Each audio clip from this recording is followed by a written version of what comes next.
श्री कृष्णा श्री कृष्णा श्री कृष्णा श्री कृष्णा। गुरुर्ब्रह्मा गुरुर्विष्णुः गुरुर्देवो महेश्वरः गुरुः साक्षात् ब्रह्मा श्री गुरवे नमः। श्री गुरवे नमः। हरि ओम तत्सत्। यक्ष प्रश्नम கடந்த வகுப்பில் நம்ம 51வது பிரச்சனம் பார்த்துட்டு இருக்கிறோம். அது ஒரு வாட்டி இன்னும் கொஞ்சம் விஷயம் சொல்ல வேண்டியது இருக்கு. அதில்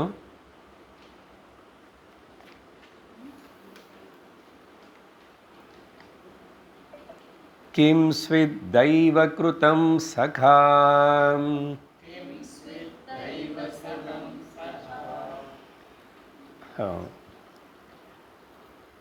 भार्या दैवकृतं सखा सखा सखा फ्रेंड not இந்த கேள்வி யக்ஷன் கேட்குறார். கடவுள்னால் கொடுக்கப்பட்ட ஒரு மனிதனுக்கு வாழ்க்கையில் மித்திரன் யார் அப்படின்னு கேட்குறார். கேள்வி கேட்கப்பட்டது தர்மஜனுக்கு. தர்மஜன் ஆண். அதனால் அவருடைய மனைவி பாரியன்னு சொல்லணும். ஸோ தெய்வகிருத்தம் சகா பாரியா அப்படின்னு பதில் கொடுத்தாரு. ஸோ அப்போது பாரியாமணிகள் எல்லாருமே அவங்க மார்த்தை எதுக்கணும். தெய்வகிருதம் சகா பர்த்தா அப்படின்னு.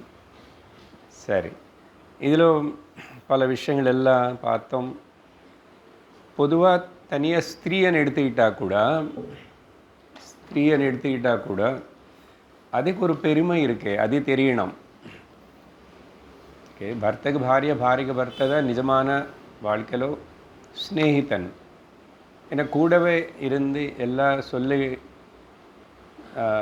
ஷேர் பண்ணிக்கூடிய வாய்ப்பு இருக்கும்.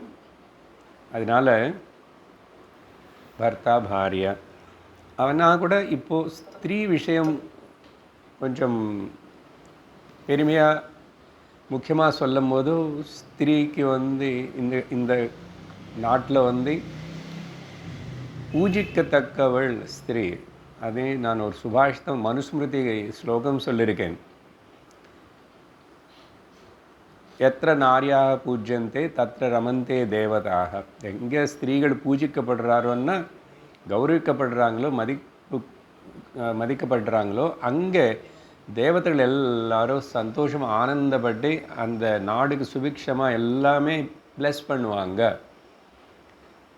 அப்படி எங்கே பண்ணலையோ அந்த இடத்துல எப்படிப்பட்ட ஒரு பெரிய பெரிய வேறு ஏதாவது காரியங்கள் பண்ணானோ சாதிச்சான், அப்படி பண்ணான் இப்படி பண்ணான்னு அதெல்லாம் வேஸ்ட்டு தான் பலம் அன்னு சொல்லிட்டு மனுஸ்மிருதியுடைய ஸ்லோகம். அதுக்கப்புறம் பகவத்கீதை கோட் பண்ணிவிட்டு நம்ம கூட நான் சொல்லியிருக்கேன். பகவான் முக்கியமாக 10வது அத்தியாயத்தில் விபூதி யோகத்தில் அங்கே சொல்லும்போதும் கீர்த்தி ஸ்ரீவாக்ஷ நாரீணாம் ஸ்மிருதிர் மேதா திருதிக்ஷமா அப்படின்னு சொல்லி நாரீணாம், நாரியன்னா ஸ்திரீ, விமென் அப்படின்னு வந்ததுனால இந்த கருத்தை நம்ம இங்கே எடுத்துக்கலாம். ஆனால் 2 விதமாக பார்க்கணும் இதை. இப்போது நாரீணாமன்னா ஸ்திரீகளுக்குள்ள பெண்மணிகளுக்குள்ள அனி அர்த்தம் வரும். என்ன சொல்கிறாரு, இந்த 7 குணங்கள் சொல்கிறாரு. அது கீர்த்தி அப்படின்னா நிறைய பேர் புகழ், ஃபேம். அதுக்கப்புறம் ஸ்ரீஹி அப்படின்னா ப்ராஸ்பரிட்டி. வாக்குன்னா நல்ல விதமாக பேசக்கூடிய திறமை. பேசக்கூடிய திறமை இருந்தால் மட்டும் பத்தாது, அந்த பேச்சு வந்து அடுத்தவங்களை வந்து ரொம்ப அவங்களுக்கு ஒரு அதில் பிரியம், பிரேமா, அன்பு, அப்புறம் என்னது சொல்கிறது, ஸ்வீட் வேர்ட்ஸ்ன்னு சொல்கிறோமில்லே, அந்த மாதிரி. 3வது 4 வந்து நிறைய நல்ல விதமாக ஞாபகம் வச்சுக்கிற சக்தி, ஸ்மிருதி, அப்புறம் மேதா, நல்ல திறமையாக புத்திசாலியாக இருக்கிறது, திருதி, விஷயத்தில் ஒரு இதில் வந்து ரொம்ப நல்ல திருடமாக நிச்சயமாக இருக்கிறது, அதுக்கப்புறம் க்ஷமா, க்ஷமிக்கிற குணம், பொறுத்துக்கிற குணம், இதெல்லாம் அப்படின்னு சொல்லி இந்த 7 லட்சணங்கள் சொல்லியிருக்காரு இங்கே. அப்போது இதெல்லாம் ஸ்திரீகளுக்கு மட்டும்தான் இருக்குமா, ஆண்களுக்கு இருக்காதா என்ன? இன்னொன்று பார்த்தா இதில் சிலது எல்லாமே கூட கீர்த்தனை, இது வந்து பொதுவாக ஆண்கள் தான் வெளியே போய் ஏதோ பண்ணுறான், சாதிக்கிறான், செய்கிறான். அப்படி சில ஸ்திரீகள் தான் சுதந்திர போராட்டத்திலையோ அப்படி இல்லைன்னா பிருகதாரண்யகோபனிஷத்தில் மைத்ரேயி, அப்புறம் கார்கி, இப்படிப்பட்ட வாதினிகள் யாரோ அங்கங்கே இருக்கான். பொதுவாக பார்த்தா ராஜாக்களோ ரிஷிகளோ எல்லாம் அவங்களோட பேர் தான், ஆண்களோட பேர் தானே ரொம்ப பிரசித்தமாக அப்படி இருக்கும். கீர்த்தி இவங்களுக்கு எப்படி வரும்? ஆனால் புராணங்களுக்குள்ளே இங்கெல்லாம் பார்த்த சரித்திரத்தில் நிறைய பதிவிரதா ரூபத்திலையும் வீர நாராங்கணிகளாகவும் நாரிமணிகளை வீரத்துவம் காட்டுறதுலையும் எப்பவுமே இருக்காங்க. அவசரத்துக்கு யுத்தம் செய்யக்கூடிய சக்தி கூட இருக்கிறவங்க இருக்காங்க. மொத்தம் சாம்ராஜ்யத்தினே நடத்துறதுக்கு குழந்தைகள் திரும்பி அவங்க பெருசாகிற வரைக்கும் ராஜமாதாவை இருந்து அப்படி பண்ணவங்க இருக்காங்க. ஸோ இப்படி பல பேர் இருக்கா. ஆனால் கூட இப்போது இந்த மேதா, ஸ்மிருதி ஆண்களுக்கு கூட இருக்குமா இல்லையா? ஆண்களுக்கு அப்படின்னு பார்த்தா இந்த விஷயம் எப்படி எடுத்துக்கணும்னா, பகவான் ஏன் அங்கே வந்து அப்படி சொல்லியிருக்கார் அப்படின்னா,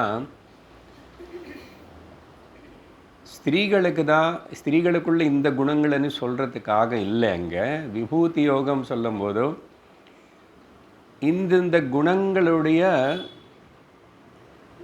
ஸ்திரீ தேவதாமூர்த்திகள், ஸ்திரீ தேவதாமூர்த்திகள்.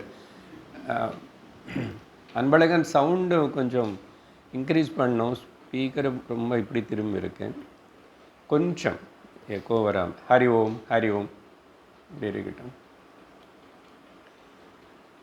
என்ன சொன்னால் ஸ்திரீ இல்லை, இந்த பக்கம் திருப்பிட்டீங்க, அந்த பக்கம் திருப்பணும் ஸ்பீக்கரை. நீங்கள் உங்களுக்கு கேட்டல இப்படி வாங்குவோம். ஸ்திரீ தேவதா ரூபத்தில் இருக்கிற மூர்த்திகள் அப்படின்னா, இந்த பேரில் பார்த்தீங்கன்னா பாருங்கள், இதெல்லாம் ஃபெமினைன் நவுன்ஸு.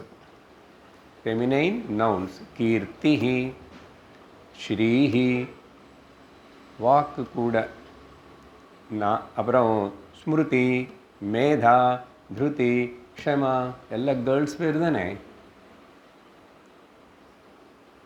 அப்புறம் இந்த 7 மட்டும் இல்லை, நீங்கள் லிஸ்ட் எடுத்து பாருங்கோ, எல்லாமே எதெல்லாம் நான் இது முன்னாடி வேறு சந்தர்ப்பத்தில் பேசியிருக்கோம். எனி எக்ஸ்பிரஷன் ஆஃப் த பிரகிருதி in the form of one action, அது எல்லாமே ஸ்திரீ ரூபத்தில் தான் அந்த நாமங்கள் கொடுக்கப்பட்டிருக்கு. என்ன பிரகிருதினதே ஸ்திரீ தத்துவம், தாய் தன்மை. அப்போது தயா எல்லாமே, நிஷா, அப்புறம் ராத்திரி, இதெல்லாம் கூட பகல் தேவதை, ராத்திரி தேவதை, எல்லா தேவதர்களாக இருக்கிற வருண, அக்னி, வாயு அவங்க பக்கத்தில் வைங்கோ. பொதுவாக பார்த்தோம்னா இங்கே ஒரு ஆண்களுக்குள்ளே இருந்தால் கூட இந்த தைரியம், தீரத்துவம் எல்லாமே கூட புத்தி ஃபெமினைன். அதே அந்த வார்த்தை மேதா, சாந்தி, நீங்கள் எதுவுமே எடுக்கவே முடியாது. ஒரு மனுஷனுக்குள்ளே இருக்கிற நல்ல விஷயங்கள் எல்லாமே கூட ஸ்திரீ தத்துவத்தோட கூடி இருக்கிறதுனால பகவான் என்ன சொல்கிறாருன்னா, ஒரு மனுஷனுக்குள்ள அவங்க ஸ்திரீ ஆகட்டும் புருஷன் ஆகட்டும், அவங்களுக்குள்ளே இருக்கிற இந்த ஸ்திரீ மூர்த்திகள் ரூபத்தில் இருக்கிற இந்த குணங்கள் இருக்கு, அதெல்லாம் நான் தான் அப்படின்னு சொல்கிறார் கீதையில். இதனால் நம்ம என்ன புரிஞ்சுக்கணும்? அசல் ஸ்திரீயுடைய பெருமை என்னன்னா அது சொல்லி மாளாது. சர்வ பிரகிருதிக்கு அவங்க ஒரு ரெப்ரசன்டேட்டிவாக இருக்காங்க. பிரகிருதி மாதா. அப்போது அவங்கள் அதை உணரணும்.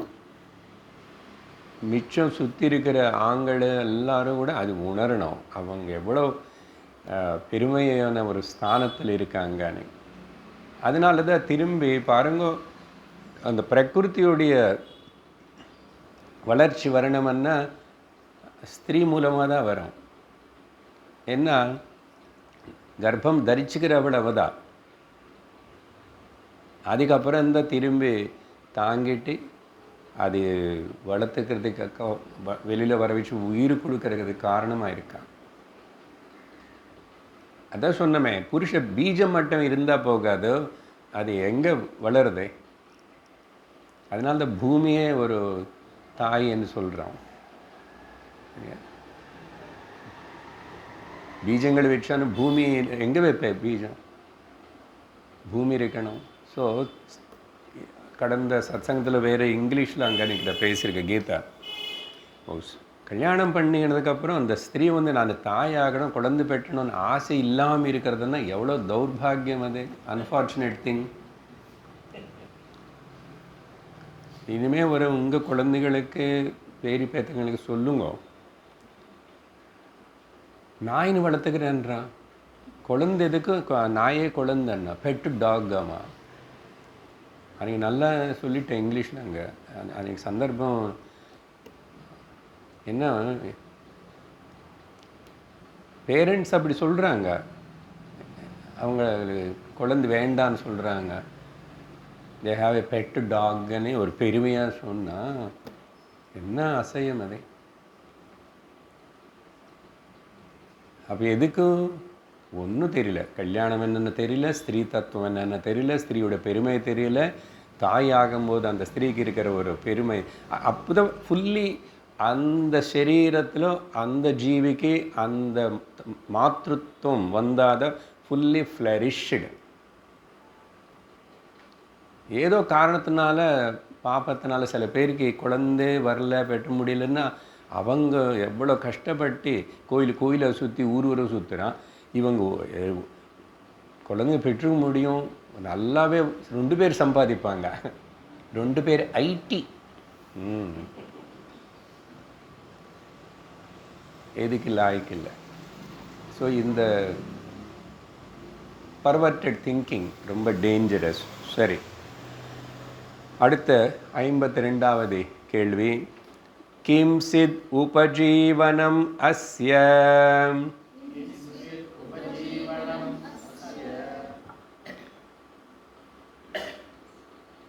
ஒரு மனுஷனுடைய லைஃப் சப்போர்ட் என்ன? ரொம்ப டேஞ்சர் கிரிட்டிக்கலில் இருக்கிற மனுஷனுக்கு லைஃப் சப்போர்ட் வச்சு உயிர் காப்பாற்றிட்டுருக்காங்க. வென்டிலேட்டர் அதெல்லாம் வச்சு லைஃப் சப்போர்ட் எடுத்துட்டால் போயிடும். அது வச்சா கொஞ்சம் நாள் இருக்கலாம், பொடிச்சிக்கலாம். So life support. இங்கே உபஜீவனம் மீன்ஸ் இவனு உயிரோடு இருக்கான். ஜீவனம் உபஜீவனம். உபன்னா லைஃப் சப்போர்ட். லைஃப் இருக்கு, பட் அது மெயின்டைன் பண்ணணும் இல்லையோ. ஓகே, இந்த கண்ணாடிக்கு பேர் உபநயனம் தெரியுமா? ஆனால் இங்கே போடுற பூனல் அந்தக்கு உபநயனம் தான். அங்கே அர்த்தம் வேறு. இவனுக்கு ஞான கண்ணு கொடுக்கணும். 2 நார்மல் கண் இருக்கு. அவனுக்கு அந்த 6-7 வயசு அப்படி வெளில வரும்போது உபநயனம்னா இன்னொரு ஞான கண்ணுன்னா குரு ஞானம் உபதேசம் பண்ணுற அவனுக்கு அப்புறம் எல்லாம் காயத்ரி அது இதெல்லாம் பண்ணி உபநயனம். ஸோ சப்போர்ட்டிவ் ஐஸ் பட் அந்த இடத்துல ஞான கண்ணு மனுஷிக்கு. அப்படின்னா அவ்வளோ சின்ன வயசுலே அந்த ஞானம் அనే விஷயத்தின் முக்கியத்துவமாக வச்சு மனுஷனுக்கு புருஷார்த்தம் பிரம்ம ஞானமனு தெரிஞ்சு வச்சு தானே அந்த உபநயனமனு வச்சுருக்காங்க. 3 வர்ணங்கள் அவங்களுக்கு எங்கே போயிடுச்சு? அது யாருக்கு தெரியறது? போட்டுக்கினவனுக்கு தெரியல, எந்த வர்ணம் அவனுக்கு தெரியல, 70-80 வந்தானு தெரியல. தப்பி தவறி இங்கே இப்படி வந்து உட்கார்ந்தா ஏதோ தெரியும். பார்த்தீங்களா எங்கே இருக்கும்? நம்மளும் கூட வரலன்னு வச்சுக்கோங்கோ, எப்படியோ எங்கே இருந்திருப்போம். அதை பற்றி பெருமைப்பட்டுருப்போம். எல்லோரும் அப்படி தான் பெருமைப்படுவாங்க. ஆனால் ரொம்ப பெருமைப்பட வேண்டிய, ஆனந்தப்பட வேண்டியது நமக்கு இருக்கிற பெருமை யாருக்கும் கிடையாது. நமக்கு இருக்கிற ஆனந்தம் யாருக்கு கிடைக்காது. அப்போது கிம் ஸ்வித் உபஜீவனம் அஸ்ய, இங்கே கேள்வி ஜெனரல் வியாபகாரிகமான கேள்வி இது, சரியா? அதனால் இங்கே வந்து பதில் என்ன கொடுக்குறாருன்னா தர்மஜனம், உபஜீவனம் ச பர்ஜன்யஹ,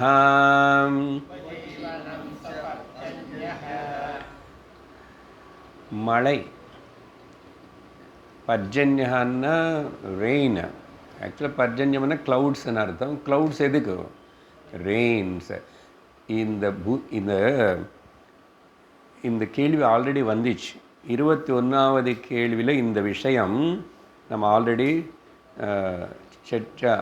பண்ணியிருக்கோம், விசாரணை பண்ணியிருக்கோம். அதனால் 21 பார்த்தோம். ஆனால் அங்கே சொல்லும்போது வேறு விதமாக கேள்வி கேட்கப்பட்டது. அங்கே பதிலும் ஆனால் இதுதான் பர்ஜன்யம் பற்றி தான், மழை பற்றி தான் சொல்லப்பட்டிருக்கு. நான் திருக்குறள் கூட அதுக்கு உங்களுக்கு ஞாபகப்படுத்திட்டேன், சரியா? ஏன்னா பார்ப்போம், பூமி மேலே இருக்கிற எல்லா மனுஷ ஜாதி, ஜந்து ஜாதி, விருட்ச ஜாதி எல்லாத்தையுடைய எக்ஸிஸ்டன்ஸை எவ்வளோ நாள் இருக்கணும், இங்கே இருக்கணும், வாழணும், 10 வருஷமா 12 வருஷமா, நாய் இதெல்லாம் 10-15 வருஷம் இருக்கும், குதிரை எல்லாம் அப்படி, மனுஷன் எடுத்துக்கிட்டார் எல்லாமே இந்த மழை மேலே தான் ஆதாரப்பட்டிருக்கு. கம்ப்ளீட்லி ஃபுல்லாக depended on the rain only. அதனால தான் சாஸ்திரங்கள் நமக்கு என்ன சொல்லியிருக்கேன்னா, யக்னங்கள் பண்ணுங்கோ, மழை தேவத்தை வருண தேவத்தனை திருப்திப்படுத்தணும், ஆராதிக்கணும், கூப்பிடணும் அப்படின்னு சொல்லி இந்த யக்னி யாகங்கள் மூலமாக சொல்லி அந்த செலஸ்டியல் தேவதைகள் எல்லாரையும் நம்ம ஆராதிக்கணும், இன்வோக் பண்ணணும்னு சொல்லி, அதனால லோகத்தில் சமயத்துக்கு வேண்டிய அளவுக்கு எல்லாருக்கும் அந்த மழை வந்து நல்ல விதமாக வந்தால் சாப்பிட்றதுக்கு வேண்டிய பொருளுக்காக இல்லை, அசல் ஜலம் இல்லாமல் மனுஷனும் வாழ முடியாது, லைஃப் சோர்ஸ். அதனால தான் ஐ திங்க் நேற்றோ முந்தா நேற்றோ வாட்டர் சேவிங் டே, வேர்ல்டு வாட்டர் டேன்னு, அதுக்கு ரொம்ப அழகாக நம்முடைய பிரைம் மினிஸ்டர் சார் இதெல்லாம் பேசினார். அதனால் ரெயின், அந்த ஜலத்துடைய முக்கியத்துவத்தை நீ கவனிக்கணும். பல வகையாக எது சுத்தம் பண்ணணும்னா எல்லாத்தையும் அந்த ஜலம், அப்புறம் உயிர் இருக்கிறதுக்கு எல்லாம் நமக்கு சாப்பாட்டுக்கு வேண்டிய வஸ்துகளை வரத்துக்கு கூட ஜலந்தானே முக்கியம். அப்போது அதைனே நம்ம எப்போதும் மதிக்கணும், எப்போதும் அதை ஜாக்கிரதை உபயோகப்படுத்தணும். உலகத்தில் நிறைய நாட்டுக்குள்ளே இந்த ட்ரிங்கிங் வாட்டர் ப்ராப்ளம் இருக்கு. கடல் பெருசாக இருந்திருக்கலாம். பாரத நாட்டுக்கு பொறுத்த வரைக்கும் பெரிய நாடு, இண்டிபெண்டன்ஸ் வரத்துக்கு முன்னாடியே, அப்புறம் வந்ததுக்கப்புறமே, முன்னாடி இருக்கிற கவர்மெண்ட்ஸ் அது நிறைய மாநிலத்தில் நிறைய ஜலத்துக்கு கஷ்டம். சென்னையில் எத்தனை வருஷம் இப்போ கூட தெரியல, டேங்க்கு வச்சு தான் வாங்குறவங்க இருக்காங்க. ஏன்னா கன்சம்ஷன் நிறைய ஆகிடுத்து, பூமிக்குள்ளே நின்று ஜலம் தீந்து போகிறது. அப்புறம் ரெயின் வாட்டர் உள்ளே போகிறதுக்கு வேண்டிய சோர்ஸஸ் எல்லாம் கம்மியானதானே ரெயின் வாட்டர் ஹார்வெஸ்டிங் அதெல்லாம் ப்ராஜெக்ட்ஸ் வந்து இப்படி எல்லாம் பண்ணி இப்போ எவ்வளோ பண்ணால் கூட இந்த சிட்டிஸ் எல்லாம் நல்லா வளரும் போதும் மரங்கள் எல்லாம் வெட்ட வேண்டிய அவசியம் சில இடத்துல வருதே, சில நமக்கு வேண்டிய ப்ராஜெக்ட்ஸு அதெல்லாம் பண்ணுறதுக்கு. அப்போ கூடவே திரும்பி இன்னொரு பக்கம் டேமு இதெல்லாம் கட்டி அதுக்கப்புறம் நேச்சுரல் ரிசோர்ஸஸ்ன்னு அந்தந்த ஊரில் அவங்களே பண்ணணும்னு நரேந்திர மோடி அவர் வந்ததுக்கப்புறம் நிறைய இது அவருக்கு பெரிய ஒரு யக்ஞம் அவருக்கு. அவர் அங்கே குஜராத் மாநிலத்தில் இருக்கும்போதும் சரி, அதுக்கு முன்னாடி அவர் ஆர்எஸ்எஸ் பிரச்சாரக்க இருக்கும்போதும் சரி, ஏன்னா அங்கே நிறையவே சில ஏரியாஸ் எல்லாம் மாவட்டங்கள் எல்லாம் ஜலத்துக்கு கஷ்டம், ட்ரை. இப்போ கூட தமிழ்நாடு சர்வே பண்ணி பார்த்தா சில இடத்துல உள்ளக்குள்ளே அங்கங்கே கூட கஷ்டம்தான் ஜலம் அந்த வெயில் காலம் வரும்போது. அதனால் அது அவங்களே லோக்கலாகவே ஏதாவது பண்ணிக்கிட்டு அந்த ஒரு சொட்டும் மழை தண்ணி கூட வேஸ்ட் ஆகிறதுக்காக அவங்களே வாட்டர் பாடிஸ்ன்னு கிரியேட் பண்ணிக்கணும், அப்படியெல்லாம் இருக்கணும். மிஞ்சி நம்ம அர்பன் சிட்டிஸில் இருக்கிற சிவிலைஸ்டு எஜுகேட்டட் பீப்புள் நம்ம கூட ரொம்ப கான்ஷியஸாக இருக்கணும். இப்போ என்ன ஆயிடுச்சுன்னா இந்த ஹோட்டல்ஸ் நிறைய லக்ஸரிஸு, அப்புறம் இந்த என்னது பாஷ் ரொம்ப செலவு பண்ணுறது, அங்கே வாட்டரு ஜலம் பற்றி கான்ஷியஸ்னஸ் இருக்காது. அதனால் இப்போ இன்றைக்கிலேருந்து இது முன்னாடி கூட சொல்லியிருக்கேன் நான், வீட்டில் அது யூஸ் பண்ணும்போது நமக்கு அந்த ஒரு பவித்திரமான பக்தி பாவம் அது காப்பாது. நான் எனக்கு மீறி தேவையில்லாத அளவுக்கு நான் வேஸ்ட் பண்ணவே கூடாது. இது எப்பவுமே இருக்கணும். வெயில் காலம் இல்லை, இப்போ இன்னும் இருக்கணும். ஆனால் ரொம்ப பணம் இருக்கிறவங்களோ ரொம்ப இந்த மாதிரி ஹேஸ்டி ஃபாஸ்டி லைஃப் போகிறவங்க வந்து யாரும் திங்க் பண்ண மாட்டான். நான் இப்போ ஏதோ ஒரு ஃபங்க்ஷனு, கல்யாணம், ரிசப்ஷன் தான், அங்கே பாருங்கள் எல்லாருக்கும் இப்போ பாட்டில்ஸ் கொடுக்குறாங்க. அவங்க பணம் வச்சு வாங்கிட்டாங்க. எத்தனை பாட்டில்ஸ் வந்து தண்ணி வேஸ்ட் ஆகும். நீங்கள் ஒரு கல்யாணம் ரிசப்ஷனில் பாருங்கோ, அரைக்குறையாக குடிச்சிட்டு அப்புறம் அதெல்லாம் அங்கே போட்டு இங்கே போட்டு எல்லாம் டஸ்ட்பினில் ஹண்ட்ரட்ஸ் ஆஃப் பாட்டில்ஸ் வாட்டர். எதுக்கு அது? அது கண்டுபிடிச்சிட்டோம். யாருக்கு மதிப்பு இருக்குது அது மேலே? சரி பாதி இருக்குது, இது கையில் எடுத்துக்கலாமன்னு கூட இல்லை. திரும்பி அங்கே போய் ஏதோ பேசிகிட்டு இருப்பான், அங்கே ஏதோ திரும்பி சாப்பிடும்போது அங்கே இன்னொரு பாட்டில்ஸ் வச்சுருக்கேன், இன்னொன்று எடுப்பான். இப்படி நீங்கள் கணக்கு பண்ணி பார்த்தா படித்தவங்களும் சிட்டியில் இருக்கிற நம்ம நிறைய நாடுக்கு கீழே செய்கிறோம், தண்ணி வேஸ்ட் பண்ணுறோம். இப்போ அப்படி இது ஏதாவது சொன்னால் யாராவது புரிஞ்சுக்குவாங்களா? மாற்ற முடியுமா?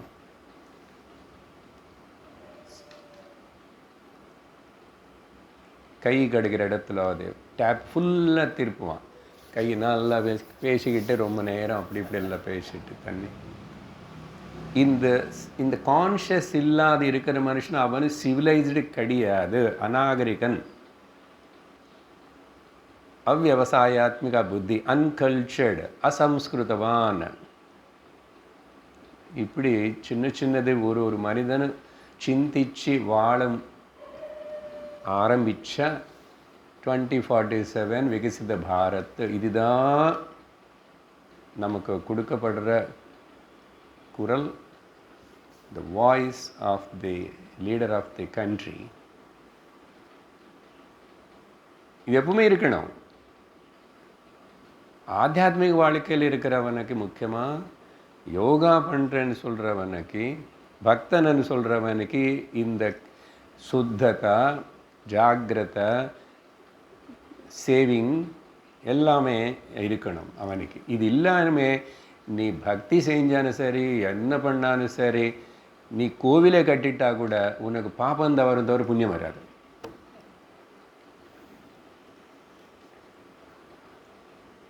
பாருங்க. ஏதாவது தூக்கி கீழே போடும்போது ஒரு பேப்பரு, வாழைப்பழம் தோல், உடனே திங்க் வரணும், நான் போடக்கூடாது, இங்கே போடக்கூடாது, இது போடுற இடம் இல்லை. எல்லாமே அந்த எலர்ட் லிவிங்கு பேர் yoga way of living. Alert living பேர் ஆத்தியாத்மிக ஜீவனம். இது நிறையவே பகவத்கீதை சமயத்தில் கூட பேசியிருக்கோம். இங்கே சந்தர்ப்பம் வந்ததுனால நம்ம ஏதோ மழை தான், அது யாருக்கு தெரியாது, நல்ல மழை வந்தால் எல்லாம் வரும். டோட்டல் மார்க்கெட்டு இதெல்லாம் கன்சூமரிசம். இது பார்த்திங்கன்னா தினந்தோறும் எத்தனை பொய்யானதுன்னு சொல்லி அது ரிசர்ச் பண்ணி எல்லாமே அடல்ட்ரேஷனும், எல்லாமே கலரிங்கு, கோட்டிங்கு ஏதோ சேர்ந்து மொத்தத்தில் நானும் என்னோடய பிஸ்னஸ்னு முன்னுக்கு தள்ளணும்.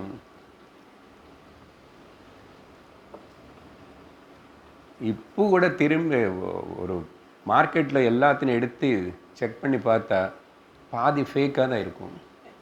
ஃபேக்குன்னா மனிதர்களுக்கு அது ஆரோக்கியத்துக்கு கெடுதல் செய்கிற போல் இருக்கும். இது இப்படி பழகிட்டோம். 75 வருஷம் சுதந்திரம் வந்ததுக்கப்புறம் கூட இப்போ இந்த 14 வருஷத்தில் தான் ஏதோ கொஞ்சம் முயற்சி நடந்து கொண்டே இருக்குது. 11வது வருஷம் இப்போது. தேசபக்தி இல்லைன்னு இதெல்லாம் யார் பண்ணுவான்? நல்லா வளர்த்து வச்சிட்டோம். எல்லாத்துக்கும் டூப்ளிகேட்டு, எல்லாத்துக்கும் லஞ்சம், ஏதோ ஒன்று பண்ணி எப்படியோ என்னோடய காரியம் சாதிச்சு. எத்தனை பேருக்கு அது நஷ்டம். இயற்கையில் இருக்கிற பல உயிர்களுக்கு நஷ்டம். அது இந்த சென்ஸ் கூட இல்லாமல் மனுஷனை வாழ்கிறான்னா நம்ம படிப்பு சரியாக இல்லைன்னு புரிஞ்சுக்கணும். படிப்பு நம்முடைய எஜுகேஷன் சிஸ்டம் போயிடுது. அதனால தான் எல்லாம் அப்படி ஆகிடுது. இது பண்ணின வந்தால் இப்போது அது பண்ணால் வரப்போகிற ஜெனரேஷன்ஸ் காலத்தில் அட்லீஸ்ட் கொஞ்சம் மாற்றம் வரும். சொல்லுங்க, இது சொல்லிக் கொடுக்கலன்னா என்ன படிப்பது? பிரம்ம வித்யை விட்டுடுங்க, கீதை. நம்ம இப்போ எக்ஸப்ரேஷனம் பார்க்குறோம், தர்மசாஸ்திரம் பார்க்குறோம். அதனால் மழை ரொம்ப முக்கியம் அப்படின்னு சொல்லி எப்போ இந்த நம்ம அதனால பொது தெய்வ காரியம் எது பண்ணால் கூட தேவ காரியம் அது எல்லாமே கூட ஒரு மனுஷனுக்காக எப்பவுமே பண்ணல, சமுதாயத்துக்குன்னு சொல்லி தான். லோகா சமஸ்தா சுக்கினோ பவந்தன் தான் சொல்லப்பட்டது. இது இன்னும் நிறையாவே அங்கே பேசிட்டோம் நம்ம இது முன்னாடி. 53வது கேள்வி, கிம் ஸ்வித் அஸ்ய பராயணம். ஒரு மனுஷனும் எது கடைசியே முக்கியமாக அல்டிமேட்லி எதுன்னு நான் ಶರಣடையணும். இங்கே பராயணம்னா எது நான் முக்கியமானதாக வச்சுக்கணும். மனுஷன் what is the mens ultimate refuge? இங்கே பிரம்மமும் ஆத்மா ஞானமும் அங்கே பக்கத்தில் வைங்க. சாதாரணமாக லௌகிகமாக பார்த்தா அதுக்கு பதில் கொடுக்குறாரு தர்மஜன், தானம் அஸ்ய பராயணம். இந்த விதமான கேள்வி, இந்த விதமான பதில் நம்ம ஆல்ரெடி 2 வாட்டி பார்த்தோம். வேறு 37, 47வது கேள்வியில் தானம் பற்றி பார்த்திருக்கோம். திரும்பி ஏன் வருதுன்னா புரிஞ்சுக்கணும் அதோட முக்கியத்துவம் என்னன்னு. சரியா? 37ல் என்ன கேட்கப்பட்டதுன்னா, கிம் ஸ்வித் மித்ரம் மரிஷ்யதா. ஒரு மரணம் அறைய போகிற மனுஷனுக்கு அப்புறம் கூடவே வர மித்ரன் ஸ்நேகிதன் யார் அன்னு கேட்டால் தானம் மித்ரம் மரிஷ்யதான்னு அங்கே படித்தோம். 47ல் கிம் ஸ்வித் ஏகபதம் யஷஹ.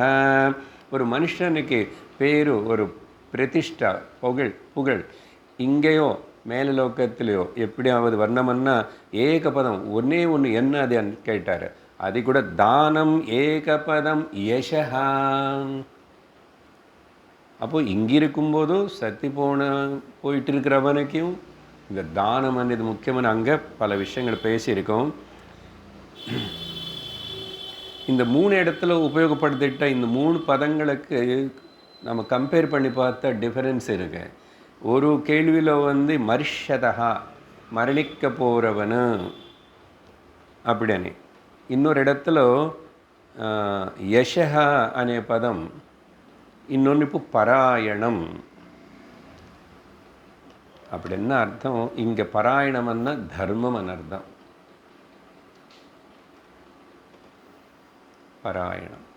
ஆனால் விஷ்ணு சஹஸ்ரநாமம் சொல்லும் போது கிமேகம் பராயணம், what is that highest one goal for the person Narayana விஷ்ணுன்னு சொல்கிறார் அவர். ஏகபராயணம், ஒன் அல்டிமேட். இப்போ ஆனால் அந்த அல்டிமேட் அங்கே போகிறதுக்கு முதல்ல இங்கே லௌகிகமாக உனக்கு இல்லை, நீ வந்து அடுத்த ஜென்ம புண்ணியம் பாப்பம் ஸ்வர்க்கம் நம்பிட்டா அதுக்கு மூணுத்துக்கு பதில் வேணும் இல்லையா? பட் இங்கே எல்லாமே லௌகிக விஷயமாக தான் பதில் கொடுக்கப்பட்டது. லௌகிகம்னா ஈவன் ஆஃப்டர் டெத் அனதர் ஜென்ம ஜீவ ட்ராவலிங் அதெல்லாம். பட் ஞானத்துக்கு வரும்போது விஷயம் வேறு. அது ஞானத்துக்கு ஒன்று இந்த தானம் ப்ரிப்பேர் பண்ணும், சாரிட்டி தியாகம் தானே பேசியிருக்கோம், இதெல்லாம் விவரிச்சு. சரி, இப்போது அதான் சொன்னேன் கிமே விஷ்ணு சஹஸ்ரநாமத்தில் யுதிஷ்டர் கேட்குறார் பீஷ்மர் கிட்ட, கிமேகம் தைவதம் லோகே கிம் வாப்யேகம் பராயணம் ஸ்துவந்தக்கம் கமர்ச்சந்த பிராப்னுயுர்மானவா சுபம் கோ தர்ம சர்வதர்மாணம் பவத பரமோ மதः கிம் ஜபன் முச்சதே ஜந்து ஜன்ம சம்சார பந்தனாத். ஒரு கனெக்ஷன் அங்கே ஃபுல்லி சொல்லப்பட்டிருக்கு. ஜன்ம சம்சார பந்தத்தில் வந்து விடுவிக்கிறதுக்கு எது ஜெபிச்சா, எது ஒன்று நினச்சா, எது ஒன்று சரணாகதி பண்ணால் அவனுக்கு கரையேறுவான். அங்கே பதில் கொடுக்கப்படும் கேள்வி. சரி, இப்போது இதெல்லாமே லௌகிக்கம் வியாபகாரிகம்னு சொல்லிட்டோம். இதெல்லாமே தர்மசாஸ்திரத்துக்கு கீழே வரும் இந்த கேள்விகளெல்லாம் மெஜாரிட்டி. ஆனால் நம்ம தான் அதில் வந்து ஒரு கொஞ்சம் எசன்ஸு டெப்த்துக்கு போய் வேதாந்தபரமாகவும் பிரம்மபரமாகவும் பார்த்துட்ருக்குறோம். ஸோ தர்மசாஸ்திரம் வந்து எல்லோருக்கும் சமம், சாமானியம். அப்படின்னு என்ன? யம நியமங்கள், ஓகே, சத்தியம் பேசணும், ஹிம்சை பண்ணக்கூடாது, திருடக்கூடாது, இதெல்லாம் எல்லாருக்கும் வேண்டியது தானே. அதுதானே சொன்னோம். எப்பவுமே எல்லோருக்கும் எல்லா நாட்டிலும் எல்லா சமயத்திலும். ஆனால் பிரம்மசாஸ்திரம் வந்து பிரம்ம வித்யை இதெல்லாமே கூட எல்லாருக்கும் சாத்தியப்படாது, சில பேருக்கு மட்டும்தான். நேற்று பஞ்சதசியோட பேசியிருக்காங்க இல்லை, ஏன் பகவான் வந்து கர்மயோகம் சாங்கியோகம் ரெண்டு பேசிட்டு இருக்காரு. ஏன்னா ரெண்டு வகையானவங்க இருக்காங்க இங்கே, இவங்களுக்கு இது அவங்களுக்கு அது. ஆனால் இது முதல்து பண்ணுறவங்களும் அப்புறம் ரெண்டாவதுக்கு வந்து தான் போகணும். ஸோ இது சில பேருக்கு மட்டும்தான் பிரம்மசாஸ்திரம். ஆனால் தர்மம் இல்லாமல் பிரம்மம் கிடைக்காது, அது புரிஞ்சுக்கணும். அதனால தான் முதல் தர்மம் வச்சு தான் அப்புறம் வீடுன்னு வச்சிருக்காரு. அறம் இரம் பொருள் இன்பம் அங்கே வேணும். அர்த்த காம மோட்சம் வேணும்னா தர்மம் வேணும். ஸோ என்ன ஆகும்? இப்போ அல்டிமேட்லி தானம்னால என்ன ஆகும்? அதை கொஞ்சம் கொஞ்சம் மனுஷனை வந்து பாருங்கள், தானம்னா தியாகம் கொடுக்கறது தானே, விட்டு கொடுக்க. தியாகம் வந்து மனுஷனுக்கு கொடுக்க கொடுக்க பழக பழக அகங்காரம் பலகீனப்பட்டு நாசனமாகும் ஆகணும்.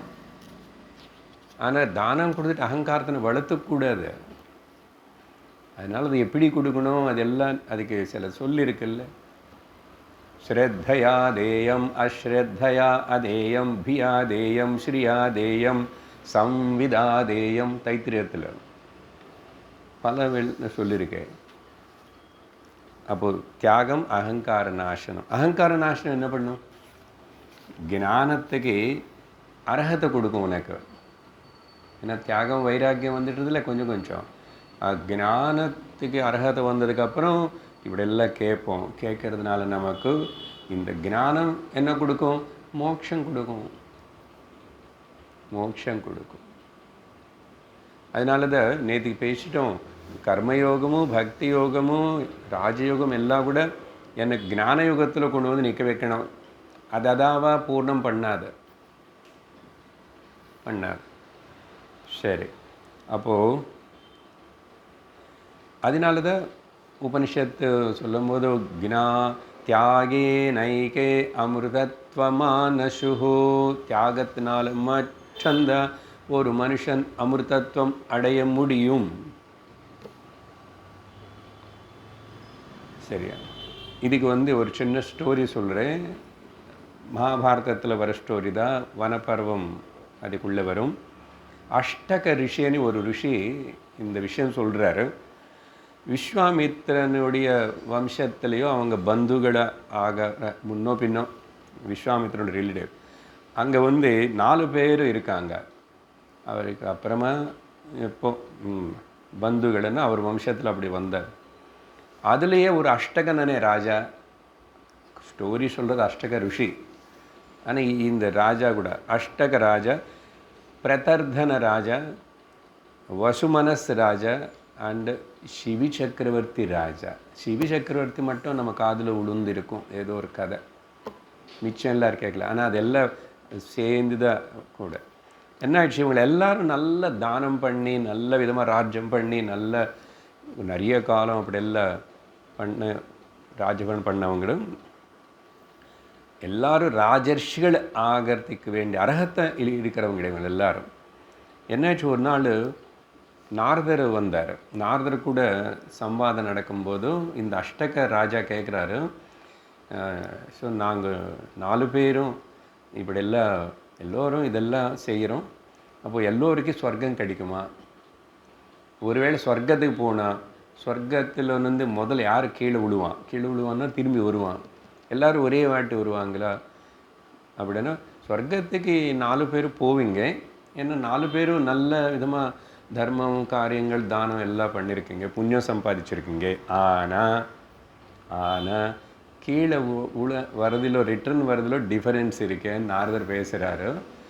அஷ்டகர்கிட்ட விஷயத்தில் பார்த்தீங்கன்னா அஷ்டகர் என்ன சொல்கிறாருன்னா, அஷ்டகர் பேசின விதானம் எல்லாம் பார்த்து அவர் நான் இத்தனை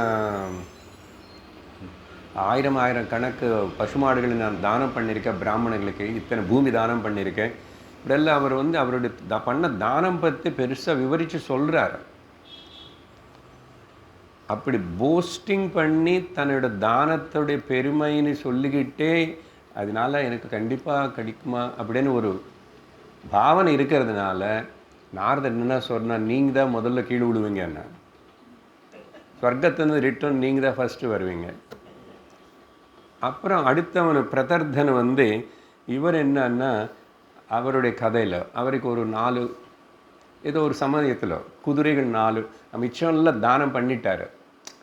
இது இப்போது ராஜாக்கள் சில பேர் என்னன்னா அந்த அவங்களுக்கு இன்னும் வைராக்கியம் எல்லாம் காட்டுக்கு போய் வானப்பிரசனம் செய்யும்போது முடிஞ்ச வரைக்கும் எல்லாம் தானம் பண்ணுவாங்க. நம்மளை போல் இல்லை, நம்ம எல்லாம் குழந்தைகளுக்கு இருக்கட்டும் அவங்களும் வச்சுருக்காங்க. இப்போ இந்த ராஜ்யம் மட்டும் கொஞ்சம் வச்சுக்கோ, நீ மிச்சம் நிறைய அதெல்லாம் நான் கொடுத்துட்றேன், நீ அப்புறம் வளர்த்துக்கோ அப்படி சொல்கிறவன். நம்ம லோகத்தில் நீங்கள் பார்த்தீங்கன்னா நிறைய இருக்கும், எனஃப் இருந்து கூட கஷ்டப்படுவான், நிறைய இருந்து கூட நிம்மதியாக இருந்துட்டு இப்படி இதெல்லாம் படிச்சுக்கலாம் செய்யலாம் எல்லாம் விட்டுள்ளாமன்னு இருக்கோ. ஒரு வீடு பத்தாது, 2 வீடு பத்தாது, அதுக்கப்புறம் பத்தாது, இங்கே என்ன எவ்வளோ நாள் ஓடுது, எதுக்கு இது இல்லை, வாட் ஃபார் ஆல் திஸ் சிந்தனே வராது. ஐ saw many families, ஆனால் வீட்டில் கஷ்டங்கள் இருக்கு, உடம்புல கஷ்டம் இருக்குது, ஹெல்த்தில், ஆனால் கூட வேலை விடமாட்டானே. ஏன்னா இப்போ ஆணோ பெண்ணோ இருக்கே, நிறைய எனஃப் இருக்கு. இப்போ ஓரளவுக்கு வயசும் மிடில் ஏஜ் தாண்டி போயிடுது. அப்படின்னு எல்லாரும் விஆர்எஸ் எடுக்கணும்னு சொல்லலை நானும். ஆனால் விஆர்எஸ் எடுக்கணும்னா அதுக்கப்புறம் என்ன பண்ண போகிறேன்னு இப்படி முடிவு பண்ணி தான் எடுக்கணும், இல்லைன்னா டேஞ்சர். இவங்க எல்லோரும் விஆர்எஸ் எடுத்தவங்க எல்லோரும் வீட்டில் பாரிய தலைமையில் உட்கார்ந்து ஒரு வேலை பண்ணாமல் சோம்பேறி இருந்து அந்த அம்மா மட்டும் வீட்டுக்கு வேலைக்கு போயிட்டு இருந்தேன். விஆர்எஸ் எடுக்கணும்னா அதுக்கு முன்னாடி நீ உனக்கு இந்த மாதிரிலாம் ஈடுபடுறதா இருந்தால் பண்ணணும். என்ன பண்ணுவீங்க இல்லைன்னு அப்புறம் அந்த மாதிரி இல்லை. நிஜமாகவே நான் எனக்கு எதுக்கு இப்போ நான் இவ்வளோ பண்ணணும், மாதிரி சத்சங்கத்தை போகிறதுக்கு டைம் இல்லைன்னு சொல்கிறேன், சிரவணம் பண்ணுறதுக்கு டைம் இல்லை, ஜப்பம் பண்ணுறதுக்கு டைம் இல்லை, உட்காரத்துக்கு மெடிடேஷன் டைம் இல்லை, யோகா பண்ணுறதுக்கு டைம் இல்லை. நிறைய பேர் இப்படி தான். அப்போ எதுக்கு ஓடணும்னா எனக்கு சும்மா இருக்க முடியாது. சும்மா எதுக்கு இருக்கணும், பாரு எவ்வளோ வேலை இருக்கு. இன்னும் நிறைய வேலை இருக்கு. அது சில பேருக்கு மட்டும் நான் சொல்ல போகிறேன், ரகசியம் இப்போ இல்லை. பண்ணணும்னு நினச்ச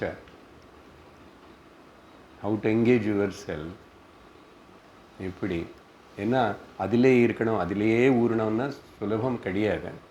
எங்களை மாதிரி அவங்கள வந்து ஆல்ரெடி எல்லாம் விட்டு கொடுத்தாச்சு. அதனால 24 மணி நேரம் இதில் இருக்க முடியும், 24/7. பட் சாதாரணமாக இன்னும் சுற்றி அப்படி இப்படி இருக்கும்போது எப்படி ஒரு ரிட்டையர் ஸ்டேஜ் வந்துச்சு, இல்லை ரிட்டையர் ஆக போகிறோம், how can I engage and manage my self, time management, mind management எல்லாம் எப்படி பண்ண முடியும்? அதுக்கு ஒரு பிளான், ஸ்கீம் வேணும். சரி, கதை பிரதர் எல்லாம் கொடுத்த என்கிட்ட இந்த 4 குதிரை மட்டும்தான் இருக்குது இப்போது. இதையும் எடுத்துக்கோங்க. ஆனால் இதுக்கப்புறம் நீங்கள் ஏதாவது கேட்டால் என்னால் ஒன்றும் கொடுக்க முடியாது அப்படின்னெல்லாம் பேசிட்டார் அவர். ஆனால் ஹரிச்சந்திரன் விஷயத்துலையோ வேறே பார்த்தா நிஜமாக தானம் கொடுக்குறவன் அப்படி இருக்க மாட்டான். அப்படியெல்லாம் சொல்ல மாட்டேன். இனிமேல் நீங்கள் கேட்டான்னு என்கிட்ட கொடுக்குறதுக்கு ஒன்றும் இல்லை.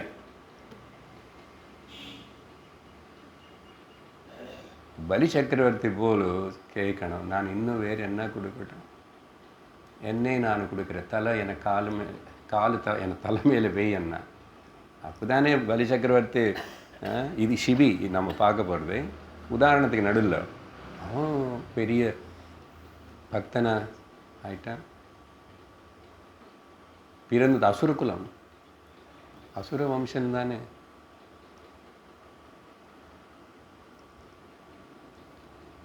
பிரகலாதனோட பிள்ளை பக்தன் ஆகலை. ஆனால் அந்த விரோச்சனோட பிள்ளை பலி திரும்பி நல்ல பக்தன் ஆகிட்டான். பாருங்க, நடுவில் ஒருத்தனும் மிஸ் ஆகிட்டான். நம்ம ஃபேமிலியில் கூட அப்படி தான். நீங்கள் எல்லோரும் வந்துட்டீங்க, உங்கள் தம்பி அண்ணா அக்கா எல்லாருக்கும் வந்துச்சு, இந்த மாதிரி கிடைச்சத உங்கள் பிள்ளைகளுக்கு கிடைக்கும்னு கேரண்டி இருக்கா? சொல்ல முடியாது. அந்தந்த ஜீவியோடைய அதோடைய கதை வேறே.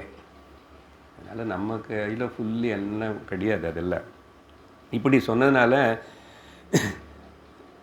அவன் இந்த மாதிரி அதுக்கு மேலே எனக்கு கேட்டு ஒன்றும் கொடுக்கறதுக்கு இல்லை, அதனால் நீங்கள் இன்னும் கேட்காதுங்கோ அப்படின்னு அர்த்தம்.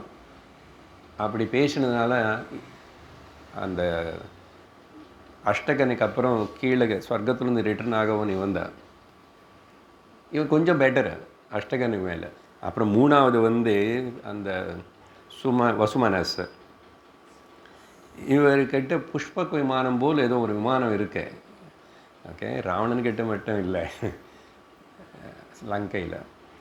அதுக்கப்புறம் ஒரு நாரதர் இப்படியெல்லாம் பேசிக்கும்போது நாரதர் கிட்ட இது நான் உங்களுக்கு கொடுத்துட்றேன். அவர் கேட்டாரோ ஏதோ வேணுமனே ஏதோ டெஸ்ட் பண்ணினோன்னு நான் கொடுத்துட்றேன் உங்களுக்கு கொடுத்துட்றேன்னு சொல்கிறாரு தவிர கொடுக்க மாட்டுறார். உள்ள அந்த பாவனை இல்லை. நாரதருக்கு தெரியாதா, அப்பா நீ சும்மா கொடுக்குறேன்னு சொல்கிற, நீ கொடுக்கல. 3வது ஆள் நீ தான், இவன் தான் கீழே ஸ்வர்க்கத்தில் வந்து கீழே வருவான் அப்படின்னு சொல்லி. ஆனால் சாஸ்வதமாக ரொம்ப நாள் நீண்டி உங்கள் 4 பேரில் பார்த்தா அந்த சிவி சக்கரவர்த்தி இருக்கானே, சிவி, அவருடைய வாழ்க்கையில் கதைகள் நிறைய இருக்குது. அந்த ஒரு புறா வந்து கடுகு வந்து துரத்திட்டு வந்தால் அது ஓடி வந்து ஒரு மடியில் உட்காந்துச்சு, அப்புறம் காலு தொடை மாம்சம் கொடுத்தாரு. அது ஒரு கதை சின்ன வயசில் இந்த பொம்மையில் பார்த்தோம். பட் இங்கே இன்னொரு கதை பாரதனில் இவர் அஷ்டக ரிஷி சொல்கிறாரு. ஒரு வாட்டி பிராமணர்கள் எல்லாரும் வந்தாங்க தானம் கேட்டு. அவங்க வந்து என்ன கேட்டாங்கன்னா, உங்கள் புள்ள புருஹத் கர்ப்ப அந்த சிவி சக்கரவர்த்தியோட பையனும் அவனை நீங்கள் வட்டி அவன் மாம்சம் சமைச்சு எங்களுக்கு சாப்பாடு போகணுன்னு கேட்டாங்க. இது என்ன பிராமணர்கள் சார்?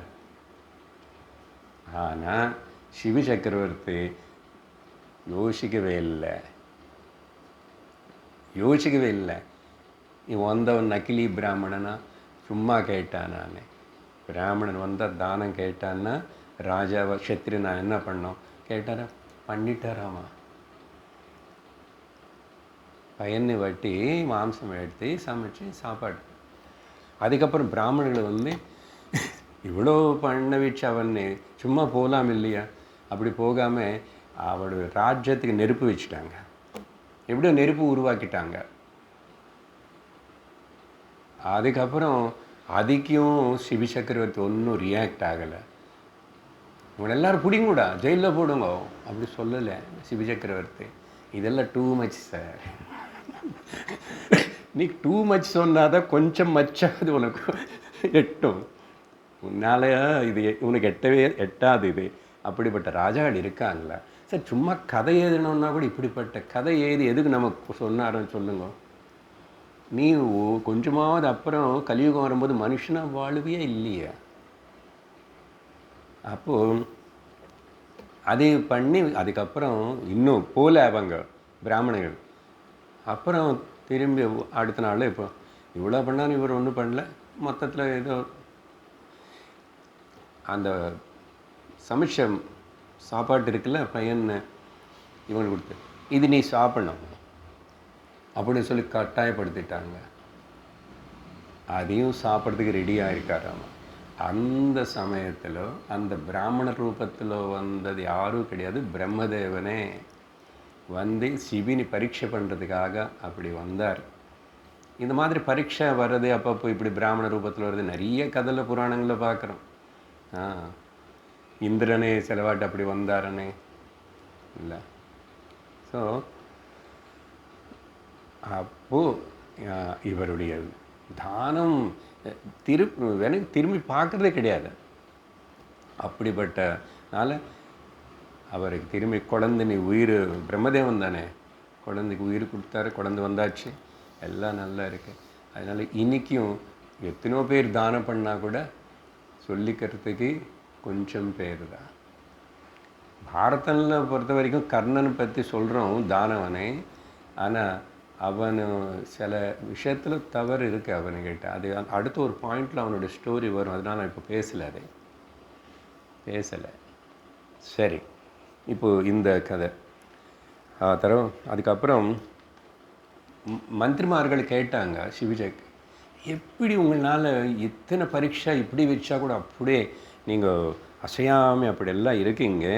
அந்த பிராமணர்கள் வந்து சரி வந்து டெஸ்ட் பண்ணும்போது பிரம்மதேவனன் உங்களுக்கு தெரியாது இல்லை, நீங்கள் உங்களுடைய நியமம் என்னமோ அப்படி தான், தானம் என்ன தானம், இந்த அப்படின்னு இருக்கீங்க, என்ன காரணம் என்ன, வாட் இஸ் த சீக்ரெட்னு கேட்டேன். சிபிராஜா சொல்கிறாரு, நான் வந்து இந்த கொடுக்கறது தானம் பண்ணுறதோ இந்த அதிதிகளுக்கு சேவை அவங்கள நான் மதிக்கிறதோ என்னுடைய பேரு புகழுக்காக இல்லை. என்னுடைய சொத்து அப்புறம் வளரும், எனக்கு நிறைய வரும் இல்லை. நீங்கள் இப்படி கொடுத்தா உனக்கு அப்புறம் அடுத்த சான்ஸும் நிறைய கிடைக்கும். இது நிறைய பேர் அப்படி தான் பண்ணுவாங்க. நான் திருமலை உண்டியில் இவ்வளோ போட்டால் எனக்கு அப்புறம் சுவாமி கொடுப்பார், என்ன நிறைய கொடுப்பார், என்ன அவருடைய பாலிசி அது. நான் போடுறது கொஞ்சம்தான், அவர் மட்டும் ஏன் நான் இவ்வளோ போட்டு அதில் பாதி கொடுக்கலாம் இல்லை. நான் 1 லட்சம் போட்டார், ஒரு 50,000 போங்கோ, நீ அப்படி குறைச்சி கொடுத்தா நான் எதுக்கு உனக்கிட்ட வருவேன், நீ 2 லட்சம் கொடுக்கணும். இது நமக்கு அதை சந்தோஷத்துக்காக அப்படி என்ன அடுத்த இன்னொரு ஸ்வர்க்கம் வரும், எனக்கு அங்கே ஹாப்பியாக இருப்பேன், இது எல்லாத்துக்கும் இல்லை. ஆனால் எதுக்கு கொடுக்குறேன்னா, இது முன்னாடி எல்லாம் தார்மீக மக்கள், தர்மமாக வாழ்ந்த இது முன்னாடி முன்னோர்கள், அவங்க எல்லாரும் கூட எந்த மார்க்கத்தில் பயணம் சேர்ந்து அப்படிப்பட்ட தர்மவான்களை இருந்து அந்த தர்மம் அவங்களுக்கு கண்டிப்பாக ஸ்வர்க்கம் என்ன மோட்சமே கொடுத்துரும், கொடுத்துது ஆகணும். நான் கேட்கல, ஆனால் கூட அதுக்காக அப்போ I have to be righteous. எதுக்கு இருக்கணும்னு கேட்கக்கூடாது, எதுக்கு கேட்கக்கூடாது.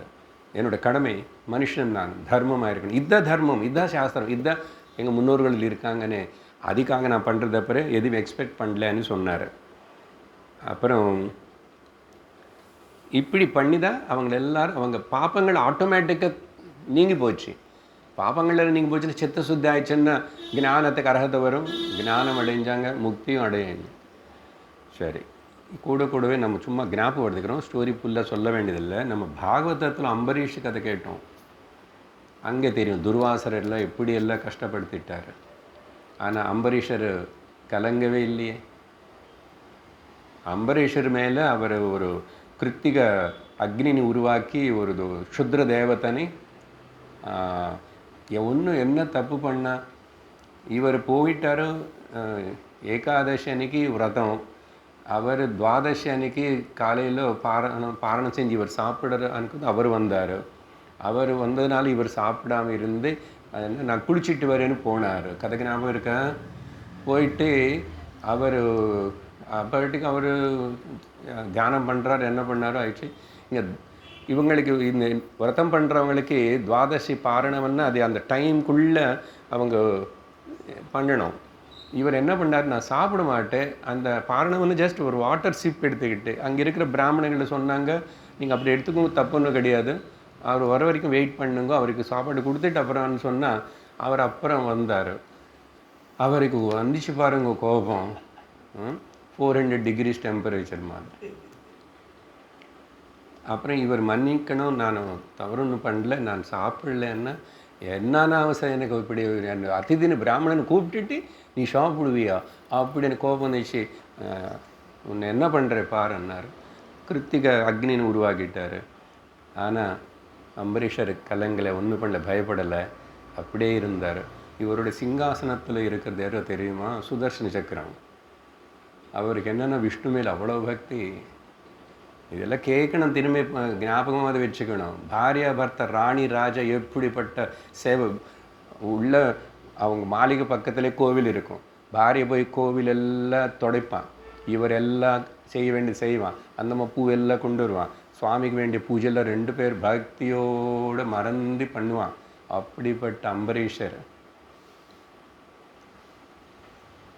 பெருமை. அம்பரீஷர் ஸ்டோரி பாகவதத்தில் கடைசியில் என்ன ஆயிடுச்சு, சுதர்சனம் கிளம்பிச்சு துர்வாசன் துரத்துறது. அவர் போனார், அந்த லோகம் போனார், இந்த லோகம் போனார், எல்லா லோகம் போயிட்டு எங்கே போனான்னு, அப்பா நாங்கள் ஒன்றும் பண்ண முடியாது அப்படின்னு சொல்லிட்டு பிரம்மதேவன் ஒன்றும் பண்ண முடியல, சிவன் ஒன்றும் பண்ண முடியல. கடைசியில் விஷ்ணு கிட்ட போகலாம் பார்த்தா விஷ்ணு சொன்னார், என்ன நான் அகம் பக்த பராதீனா, நான் என்னோட பக்தனுக்கு நான் அடிமை, நீ அவனுக்கு அபராதம் பண்ண, என்னோட பக்தன் அபராதம் பண்ண நான் தாங்க முடியாது, அதனால் நீ என்ன பண்ணுற, போய் அம்பரீஷன் கால் மேல் உள்ளன்னு சொன்னான். அவர் ஓடி ஓடி வந்தார். வந்ததுக்கப்புறம் அவர் மன்னிச்சுன்னு அப்படியே கேட்டு, அம்பரீஷர் ஐயையோ நீங்கள் அப்படியெல்லாம் சொல்லக்கூடாது, நீங்கள் ஒன்றும் தவறு பண்ணல அப்படின்னு சொல்லிட்டு அப்போது நமஸ்காரம் பண்ணிகிட்டே இருக்கிறாரு. இப்போ புரிஞ்சுதா, நல்லா வாங்கிட்டீங்க இப்படி சொன்னாரா, அதனால தான் அம்பரீஷர். சரி, படி வாங்கிறது, எதிர் பேசுறது, any Dick and Harry will do. You want to be like a unique personality. பாருங்க எவ்வளோ இன்ஸ்பைர்டாக இருக்குது ஸ்டோரிஸ். இதே விஷயம். அப்போ இதோ முடிஞ்சது. அடுத்தது 73 74 ஸ்லோகங்களுக்குள்ள 54வதுலேருந்து 57வது கேள்விகள் வரும். ஒன்று பார்ப்போம். தன்யானாம் உத்தமம் கிம் ஸ்வித். பிளெஸ்ஸிங்ஸ் மனுஷனுக்கு, ஒரு மனுஷனுக்கு நல்ல அருள் கிடைச்சது. எது சிறந்த அருள் ஒரு மனுஷனுக்கு? What is the greatest blessing for a person? பதில் கொடுக்குறார் தர்மஜன். தன்யானாம் உத்தமம் தாக்ஷ்யம். The highest greatest blessing என்னன்னா தாக்ஷ்யம். இந்த தாக்ஷ்யம் அనే பதம் வந்து தக்ஷதா, இந்த பதம் கூட வேறு சந்தர்ப்பத்தில் டிஸ்கஷனுக்கு வந்தது. அங்கே அதே மாதிரி தான் எடுத்துக்கணும். பட் கேள்வி பார்த்தீங்களா, பிளெஸ்ஸிங் அனு கேட்கப்பட்டது, அங்கே வேறு விதமாக கேட்கப்பட்டது. புத்திசாலித்தனம், திறமை, புத்திசாலி, ரொம்ப நேர்பரித்தனம், அப்படின்னா ரொம்ப இன்டெலிஜென்ட்னு சொல்லணும். நம்பிக்கையான, இல்லை யுக்தா விவேகா பேலன்ஸ்டு பர்சன் அப்படின்னு சொல்லி புரிஞ்சுக்கணும். பல அர்த்தம் இருக்குது இங்கிலீஷுக்கு. தக்ஷதா ஒரு தாட்சதா என்ன ஒன்றும் கற்றுக்கிறதுக்கு ஒரு திறமை, எ டேலண்ட், கெப்பாசிட்டி டு லெர்ன். அது லெர்ன் பண்ணுறது மட்டும் இல்லை, அது அண்டர்ஸ்டாண்ட் பண்ணுறதுக்கு வேண்டிய ஒரு கெப்பாசிட்டி. ஏன்னா மனுஷனுக்கு லோகத்தில் வித்யை இருந்தால் அவனை எப்படியாவது படிச்சுக்குவான்னு சொல்லுவோம் இல்லையா? அதனால் வித்யா అనేది மனுஷனுக்கு ரொம்ப முக்கியம், படிப்பு. பட் இந்த காலத்தில் அதுக்கு அர்த்தம் படிப்புன்னா ஏதோ ஒரு படிப்பு. அப்புறம் இன்னும் சொல்லணும்னா, யாருக்கு ஒரு மனுஷனுக்கு நான் மனுஷத்துவம் தெய்வத்துவத்துக்கு போகணும், திரும்பி மிருகத்துவம் கீழே அசுரத்துவத்துக்கு போகக்கூடாதுன்னு யார் ரெடியாக இருக்கானோ, த ரெடினஸ் டு சேஞ்ச். ஆனால் ரெடியாக இருக்கு, ஆனால் அந்த எபிலிட்டி கூட, எனக்கு எபிலிட்டி டு சேஞ்ச் இருந்தால், மாறணும்னு ஆசை, மாறுறதுக்கு வேண்டிய சக்தின்னு நான் சம்பாதிச்சுக்கிறேன்னு ஆசை இருக்கிறவனுக்கு பேர் தாட்சதை இருக்கிறவனும், தக்ஷதை இருக்கிறவன். பார்த்தீங்களா? எதுக்கு இந்த மாறினவனே ஆசை, அப்புறம் மாறுறதுக்கு வேண்டிய சக்தி வேணும், ஃபார் குட், ஸ்ரேயஸுக்காக, ஹிதத்துக்காக. இதுக்கு ஒரு ஸ்டோரி, டெஸ்டிரிட்டி, ஃபர்ம்னஸ், கமிட்மெண்ட்டு, நிறைய அர்த்தம் சொல்லலாம் இதுக்கு அடிப்படையாக. அப்போது ஸ்டோரி என்னென்னா, ப்ரஹஸ்பதியுடைய பிள்ளை கச்சா. ப்ரஹஸ்பதி சொல்கிறாரு, கச்சா நீ சுக்கராச்சாரியர்கிட்ட போ. யார்? நம்ம அப்போனண்ட்டு. அவர்கிட்ட அமிர்த சஞ்சீவினி, மிருத சஞ்சீவினி, சத்து போனவனே புடக்க வைக்கிற ஒரு மந்திரம், அவர் வித்தியை இருக்குது அவர்கிட்ட, அது கற்றுக்கோ போயன்னு சொன்னார். இவர் போனார். போயிட்டு சுக்கராச்சாரியர்கிட்ட, நான் ப்ரஹஸ்பதியோட பிள்ளை, தெரியும் உங்களோட அப்போனண்ட் தான் அவர், உங்கள் எதிராளி, போய் எல்லாம் நிஜம் சொல்கிறார். எங்கள் அப்பா என்ன அனுப்பிச்சார் உங்கள்கிட்ட மிருத சஞ்சீவினி கற்றுக்க சொல்லிட்டேன்னு உண்மையாக எதுக்கு வந்தால் என்னான்னு எல்லாம் அப்படி சொல்லி நேர்மையான பேச்சு பேசினதுனால சுக்கராச்சாரியரும் சந்தோஷப்பட்டு நான் உனக்கு சொல்லித்தரேன்னார். இவங்க ரெண்டு பேரில் இப்போ இந்த தாட்சத்தை ரெண்டு பேரில் பார்க்க போகிறோம். ஒன்று கச்ச சைடு. அதுக்கப்புறம் உடனே சொல்லித்தர மாட்டாங்க இல்லையா? இது நிறைய நாளில் பிரம்மச்சரியவத்தம் எவ்வளோ தெரியுமா? 1000 வருஷம் பிரம்மச்சரியத்தோடு இருக்கணும். அதுக்கப்புறம்தான் first lesson, second lesson, third lesson. Okay, இப்போ 7 வருஷம் ஆயிடுச்சோ இங்கே தெரியல. என்னதான் எங்கே வரைக்கும் வந்துட்டோம்? இன்னும் இருக்கும் சார், கொஞ்சம் தூரம் வந்துட்டோம். ஒருத்தனை கொண்டு வரத்துக்குள்ளே எவ்வளோ பாடுபடுறாரு குருஜி. இப்படி கூப்பிட்டுட்டு, அப்படி கூப்பிட்டுட்டு, மகாராஜான்னு கூப்பிட்டுட்டு, தாயே மகாராணின்னு கூப்பிட்டுட்டு. புரியாது, உங்களுக்கு புரியாது. சரி, அத்தனை வருஷம். அதுக்கப்புறம் இதுக்குள்ளே எல்லா அசுரர்களும் பொறாமை, கோபம். இவன் என்ன ப்ரஹஸ்பதியோட பிள்ளைக்கு இது சொல்கிறேன்னு இங்கே உட்கார வச்சுக்கிட்டாரு, சொல்கிறேன்னு கூட வாக்கு கொடுத்தாரு, இது சரியில்லை, இவன் எப்படியாவது நம்ம கத்தம் பண்ணணும் அப்படின்னு சொல்லிட்டு அவன் பல விதமாக கொலை பண்ணுறாங்க. நம்ம சுக்கராச்சாரியர் திரும்பி அவர் உயிர் கொடுக்குறாரு. அது ஒரு பெரிய கதை போகும். இப்படி கொலை பண்ணிட்டாங்க, அப்படி கொலை பண்ணிட்டாங்க, அப்படி பண்ணி இப்படி கடைசியில் இதெல்லாம் ஆகாது. இவன் எப்படி கொளுத்திட்டு எல்லாம் பண்ணி சாம்பல் பண்ணிவிட்டு, அந்த சாம்பல் ஜலத்தில் கலக்கிட்டு சுக்கராச்சாரியருக்கே கொடுத்தாங்க. அவர் குடிச்சிட்டார். அதுக்குள்ள தேவயானைக்கு இந்த கச்சனை மேலே லவ் ஏற்பட்டுச்சு. தேவயானை சுக்கராச்சாரியோட மகள். ஸோ இப்போ தேவயானை கெஞ்சி கேட்குறான், அந்த கச்சன் எப்படியாவதுன்னு. கச்சன் எங்கே இருக்காங்கன்னா அப்புறம் தெரிஞ்ச வரைக்கும் அந்த வயிற்றில் தான் இருக்கான். இப்போ அவன் வெளியில் வரணுன்னு இவர் உயிர் விடணும். அப்போது என்ன சொல்கிறாருன்னா உள்ளே இருக்கிற கச்சனுக்கு, அப்போ நான் உன்னை வெளியே வர வைக்க நான் இறந்து போகிறேன், ஆனால் நீ வெளியில் அப்போ இந்த சமயத்தில் நான் உனக்கு மிருத சஞ்சீவினி மந்திரம் சொல்லி தருவேன், ஆனால் நீ எனக்கு வாக்கு கொடுக்கணும், நீ வெளியில் வந்ததுக்கப்புறம் எனக்கு உயிர் வரும்போல் செய்யணும். பாரு இவர் எப்படியெல்லாம் இருக்கார், அவர்னு காப்பாற்றின. போனால் போட்டோம், ப்ரஹஸ்பதி புள்ளி தானே. இவங்களுக்கு எல்லாரும் யாருக்கும் பிடிக்கல, அதுக்காக நான் எதுக்கு இவ்வளோ திண்டாடணும்னே. மகளுக்காகன்னு பண்ணல. கடைசியில் மகன்னு தேவயானின்னு கல்யாணம் பண்ணிக்க மாட்டார். தேவயானி சாபம் கொடுப்பான் கச்சனுக்கு வேற. பாரு உங்கள் கதை இப்படி போயிட்டே இருக்கும் சார், அவங்களுக்கே இப்படி எல்லாம் இருந்தால் நம்ம கதை என்னன்னா, நம்ம கதை மச் பெட்டரு. நமக்கு இவ்வளோ ப்ராப்ளம்ஸ் இருக்கா சொல்லுங்க. இல்லை, ரொம்ப கம்ஃபர்டபுளாக இருக்கும். 2 bedroom 3 bedroom ஃப்ளாட் வீடு. ரொம்ப சூடு இல்லை, ரொம்ப இல்லை, மோடரேட்டாக நல்லா தான் இருக்கு. போங்க ஆந்திரா ராஜஸ்தான் இப்போ எப்படி இருக்கும், காஞ்சி போயிடுவீங்க அப்பளம் போல். அப்புறம் வந்துட்டார் இப்படி சரியாண்ணா. அவன் வெளியில் வந்ததுக்கப்புறம் அவர் வாக்கு காப்பாற்றணும் இல்லை, சுக்கராச்சாரியனுக்கு உயிர் வரும்போது செஞ்சார். இப்படி இந்த 2 பேர் கூட ஒருத்தர் பார்த்தீங்கன்னா என்ன இருக்காங்கன்னா, வார்த்தை முக்கியம், நேர்மைத்தனம் முக்கியம். அதனால் சுக்கராச்சாரியன் நம்ம அசுரர் குருன்னு சொல்லிட்டு அவன் தப்பாக எடுத்துக்கூடாது. அவர் பெரிய சாதாரண மனுஷன் இல்லை. சுக்கராச்சாரிய முஷனாம் கவினாம் முஷனா கவி விபூதி யோகம்ல பகவான் சொல்கிறாரு, அந்த கவி என்ன கிராந்தி தர்ஷனா, அந்த ஞானிகளுக்குள்ள அந்த முஷனாக்கவன்னு சங்கராச்சாரிய நான் தான் அப்படின்னு அவர் விபூதி சொல்லும் போது சொல்கிறார் பேரங்க. இப்படி இந்த அளவுக்கு 2 பேரும் தாக்ஷம் எப்படி காட்டுறாங்க பாருங்க கடைசி வரைக்கும். அதுக்கப்புறம் ஸ்டோரி கொஞ்சம் வேறு இருந்தால் அவர் பாட்டு ஒன்று போனேன். என்ன அர்த்தம் வந்த மோரல் ஆஃப் த ஸ்டோரி, எத்தனை கஷ்டங்கள் வந்தான் அதுக்கு நடுலே கூட தர்மத்தனை விடக்கூடாது, நம்பிக்கோடு இருக்கணும், நேர்மை, வாய்வை, உண்மை தன்மை, தாட்சண்யம்னு அர்த்தம் சொல்லிட்டு இருக்கேன். 4 தமிழ் வார்த்தை கண்டுபிடிச்சிட்டேன். நியாயம் புரிஞ்சுதா?